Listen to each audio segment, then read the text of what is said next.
Regulus's shift ends a little after 3 a.m. The club will be open till 7, but considering it's a Wednesday night or Thursday morning, depending on how you look at it, there's almost no one left to entertain. A few stragglers still linger, but come 5 or so, it'll be barren. Just a Coke, he tells Evan, resting his chin on his forearms. The bar is cool on his heated skin. His last dance left him a little exhausted. I have to drive home. Evan snorts. It's also a Wednesday. Thursday. And I might judge you if you drink vodka at 3 in the morning on a Wednesday. Thursday. Regulus corrects again. Evan waves a hand. It's not a new day for me until I go to sleep. For me, it's still Wednesday. He scoops ice into a glass and he uses the soda gun to pour Regulus's drink. Here, feel free to tip me. No? Regulus makes a face at him. I hardly make anything on Wednesdays. Thought it was a Thursday. Oh, fuck off. He sticks his tongue out when Evan starts laughing.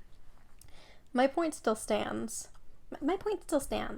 Evan leans against the wall counter and starts drying freshly washed glasses. Actually, it does not. I know which client came to see you tonight, and darling, he sets down a glass with finality. You and I both know you made a lot more tonight than most dancers make in 2 or 3 shifts. The banknotes weigh heavy in Regulus's pocket, all 3,000 worth of them. James tried to give him 4,000. He said, here, take this because you finally know my name, but Regulus had adamantly declined. 2,000 is fine, he'd argued. It's our usual. James hadn't left the private room until Regulus took at least 3. How do you know about him? I work the bar, babe. I know every man who's in here, and I know how much they pay. Regulus takes the straw between his teeth, but doesn't drink. Barty. Bingo. Fucking hell, I told him. Yeah, well, I fucked him, so... Evan grabs another glass, grinning cheekily. I always win. If you wanted him to keep your secrets, you should have maintained the polycule. Regulus scowls. We're still friends. He said he would keep a secret. And I said, give me the scoop on Regulus's new client, or I won't suck your dick for a month. Who do you think he's more afraid of? Evan snorted a laugh and starts drawing another glass. He's lean, of average height, and covered in tattoos. There isn't an inch of him that isn't inked. Not even his face, where a small rose sits on his right temple. Anyway, I saw you came tonight, so I imagine you're about 2,000 pounds richer than you were 6 hours ago. 3. Regulus mumbles around the straw still between his teeth. 3. I'm 3,000 pounds richer. Evan pauses, tattooed hand and towel still shoved in the glass. What the fuck does that guy even do?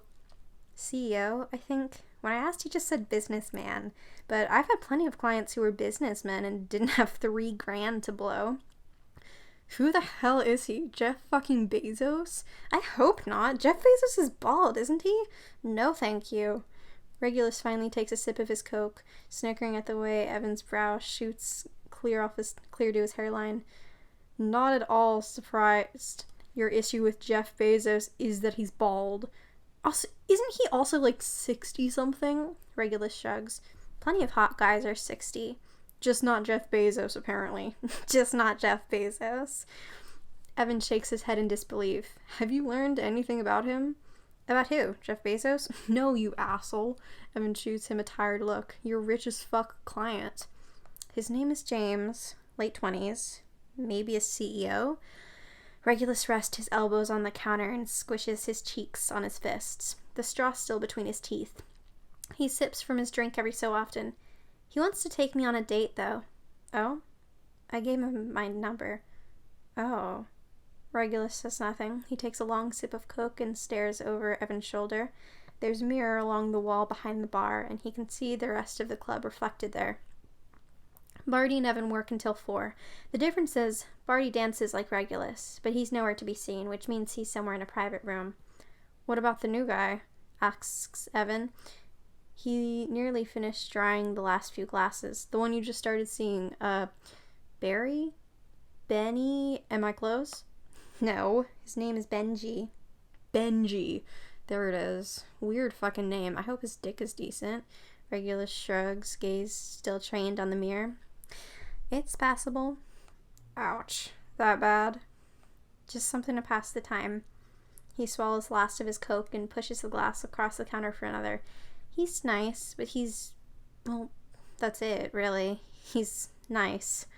Studying something history? I don't remember. I met him in the library. Regulus shrugs again. Seemed easy. Evan huffs a laugh and slides the newly filled glass back across the counter.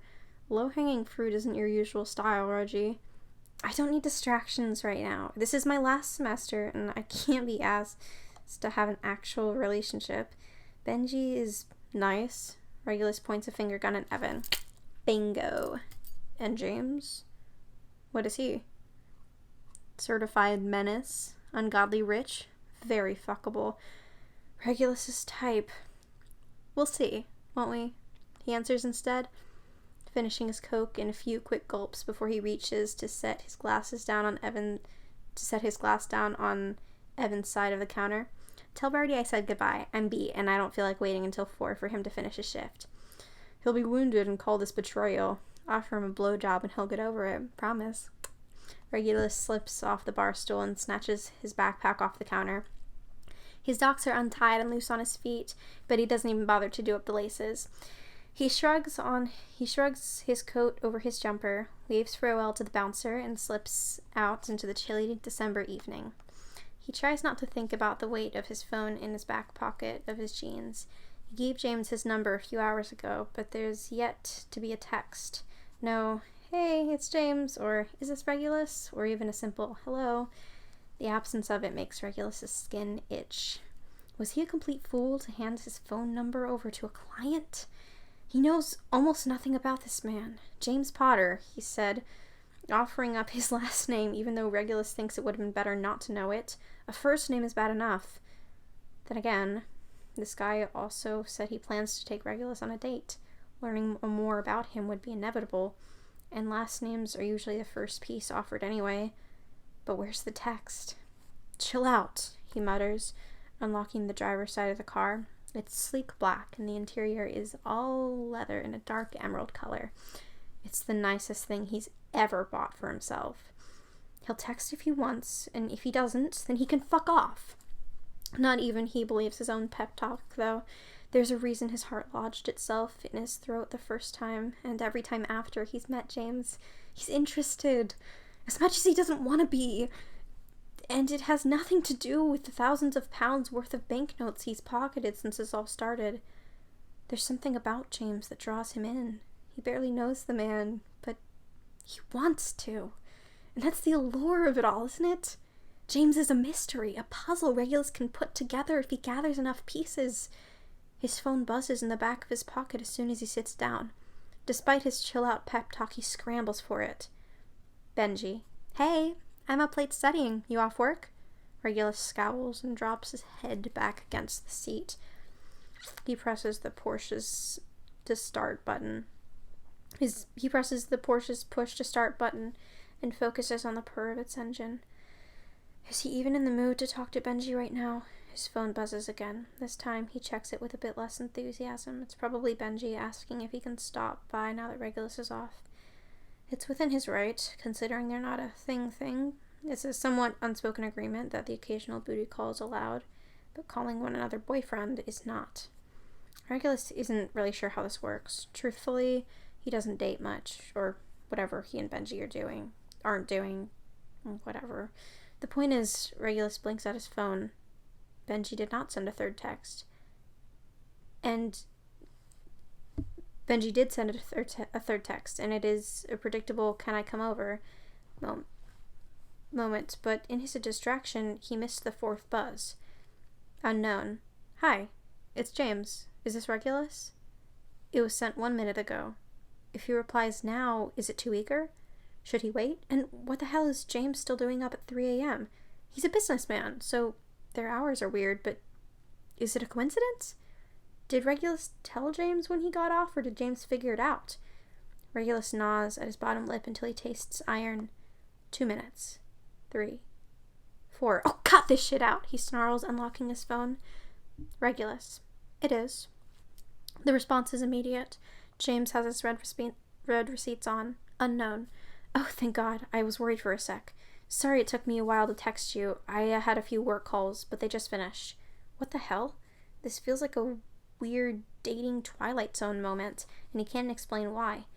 He waits for another ellipses but when one doesn't come, he replies, Regulus. It's fine, I just got off. Unknown. Impeccable timing on my part. Or you're stalking me. I mean, would you blame me? Then should I make your contact name Joe Goldberg? Call me whatever you want, but who's Joe Goldberg? Regulus actually laughs out loud in the silence of his car. It shouldn't surprise him that James, Mr. Businessman and possible CEO, doesn't have time to watch Netflix. Still, it's endearing, the naivete of it, all of it. Then there's call me whatever you want, which feels like it shouldn't go unaddressed. He types, deletes, types again. Regulus. No one important. What do you want me to call you? His heart beats a steady rhythm in his throat. Does it sound too flirtatious? Oh, hell. He takes his coat off in a huff and tosses it into the back seat. It's too warm in his car now. The clock on his dash reads 3:46 a.m. He's exhausted, in desperate need of sleep, but his phone buzzes on his thigh. Unknown. It's probably not a good idea for a contact name. James is fine for now. Regulus's curiosity spikes, and as does his body heat index. For now. He hates the way it makes him pull his lips between his teeth in an effort to stop the grin from spreading. He will not, under any circumstances, let himself have butterflies for this man. Agreeing to a date was bad enough, but he knows the horror stories of dancers who develop real relationships with their clients. Most of them are leading entire double lives. He adds James' number to his phone, opting for something impersonal. James. That's it. No more, no less. When his phone buzzes again, his heart drops from his throat and right out of his ass. Benji, everything okay? It's been 15 minutes since Benji's third text, which means Regulus has sat here in the club's parking lot grinning at his phone like a fool for far too long. Regulus, sorry, I was talking with Evan. I'm off. Benji, cool, I'm done studying. Can I come over? Regulus inhales a grounding breath deep into his lungs. He closes his eyes, exhales, and weighs his options. It's been a few days since he last saw Benji. He's exhausted, but he knows this conversation with James will keep him up all night if he's not careful. His ability to overthink even the period at the end of a sentence is unmatched. If anyone asks, he'll tell them that sex is leagues better than popping Ambien. Regulus. I'll be home in 20. Benji. Perfect. Leave the door unlocked. Switching from this conversation to the one with James feels odd. He doesn't do this, whatever this is. Even something casual with Benji is a stretch. He's just been stressed lately with the new semester looming. Benji has offered him a nice distraction during the winter holidays, though Regulus knows he'll break it off once classes start. Maybe this is why he doesn't feel bad. It's not as though this thing with James will go anywhere. It's only a date. Something as casual, if not more casual, than what he has going on with Benji. A few more minutes pass by as Regulus remembers he's meant to be driving home. Before Regulus remembers he's meant to be driving home, he opens his text thread with James instead, pulling his bottom lip between his teeth again. At this rate, he'll bruise it. He stares at the last text, unsure of what to say. The for now bit gnaws at him, but he doesn't have the balls to ask. Nor does he like the way his stomach flips or his heart does the thing where it beats a little too fast. It's been a long time since he had actual feelings for someone. He's not too sure he's a fan of it, especially when that someone is James. In an effort to retain some semblance of power over whatever the hell is happening, he opts to react to James's message with a thumbs up. Some part of him wants to scream the second he does it. Really, Regulus? A thumbs up? But it's better this way. He maintains control if he doesn't reply.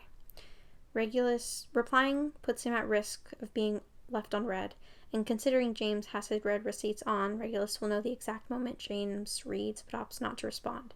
If James means it, if he's serious about taking Regulus on a date, then he won't be afraid to send another text. He won't be afraid to, James, drive safe. Let me know when you're home. I'll worry. Regulus. Don't. You're not my boyfriend.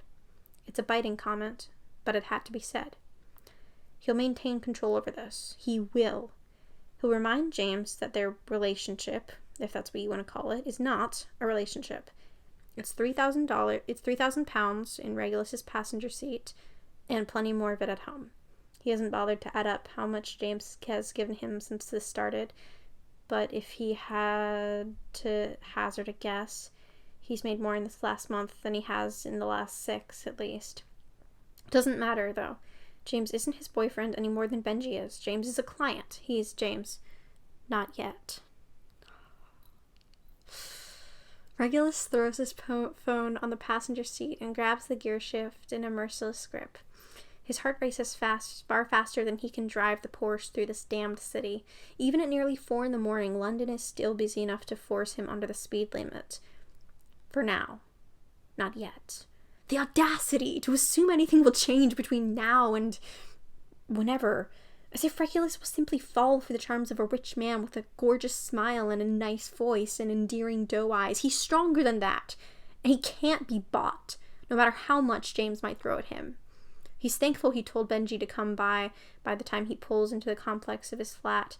He's in danger of free-falling right into a night with no sleep and too much thought. Granted, maybe he should have opted for the half-finished Lego set on his dining table. That doesn't require involving another human being in his mess of thoughts. The Lego set was a Christmas gift from Barty and Evan. He's only half finished with it. 6,167 pieces is a lot, but he's prone to frequent sleepless nights. Most of the time, he sits for hours with some cocktail or another, squinting until his eyes cross and he's tired enough to fall asleep. His work schedule doesn't help. But when he gets out of the car to see Benji waiting near the entrance to the flat, he puts on a smile. Benji is attractive in a boy-next-door type way. Tousled dark hair, brown eyes, olive skin, an angular jaw, and a nicely shaped mouth. He's taller than Regulus, but not by much. All in all, he's nice.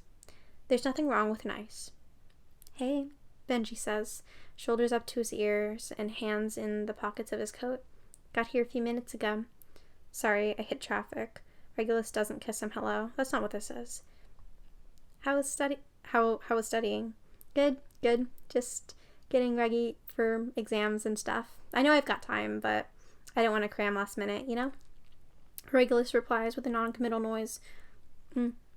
He flicks on the lights in the entryway and toes off his shoes.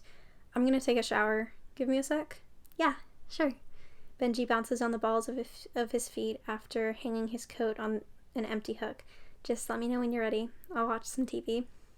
There's a part of Regulus that wants to sigh right here, but he waits until he's alone in his bedroom. Nice. That's what Benji is. There's no passion, no excitement, just an expectation that in 10 or so minutes, Regulus will have washed off a 6-hour shift and no longer smell like a mixture of different men's cologne. When he's done, he'll go find Benji on the couch, tug him down the hall, and let him into the bedroom. It'll be nice, because Benji doesn't do anything that Regulus doesn't ask him to do. And Regulus doesn't ask him to do much at all. Not because he wants nice, but because he doesn't think that Benji is the type to do what Regulus wants. Because what Regulus wants isn't nice. It's rough, it's greedy, it's bruises on his thighs and hips and neck. It's a ruddy handprint on his ass and teeth marks on his skin. It's his hands tied behind his lower back and his face pressed into soft pillows. It's decidedly not nice. His phone buzzes on his bathroom counter as he's stepping into the shower. Even before he picks it up, he knows. "James, I'm gonna be really bummed out if you're dead." "Regulus, I'm not dead.